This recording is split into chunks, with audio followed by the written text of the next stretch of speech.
السلام علیکم ورحمۃ اللہ وبرکاتہ۔ ہم پڑھ رہے تھے سورۃ الفاتحہ، یہ سورۃ الفاتحہ کی آخری آیت ہے، یعنی کہ 7 ہے، آیت نمبر 7۔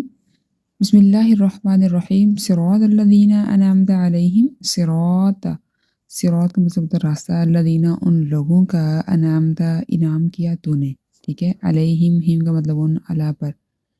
ان پر،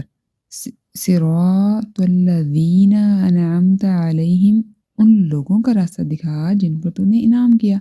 یعنی کہ ہم نے پہلے پیچھے پڑھا تھا اہدنا، ہمیں دکھا، صراط راستہ مستقیم، سیدھا سیدھا راستہ کون سا ہے؟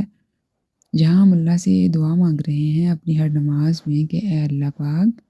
تو ہمیں راستہ دکھا اپنے نبیوں، اپنے شہداء، اپنے فرشتوں، اپنے ولیوں، اپنے برگزیدہ بندوں کا، جن پر تو نے ان کی اطاعت کی وجہ سے، اطاعت اور عبادت کی وجہ سے آپ نے اپنا انعام کیا ان پر، اور جو اللہ اور اس کے رسول کے پیروکار تھے، اللہ اور اس کے رسول صلی اللہ علیہ وآلہ وسلم کے حکم کو ماننے والے تھے، ان کے اطاعت گزار فرما بردار تھے، ان کے منع کرنے پہ منع ہو جایا کرتے تھے، ان کے حکم دینے پر بعد فوراً اطاعت گزاری کرتے تھے، نہ کہ ان لوگوں کا غیری، نہ مغضوبی غضب کیا گیا علیہم ان پر، ولادالین، اور نہ وہ جو گمراہ ہوئے، اور ان لوگوں کا راستہ نہ دکھائیے، ان لوگوں کے راستے پر نہ چلا جن پر تو نے غضب کیا، اپنا غصہ کیا، جو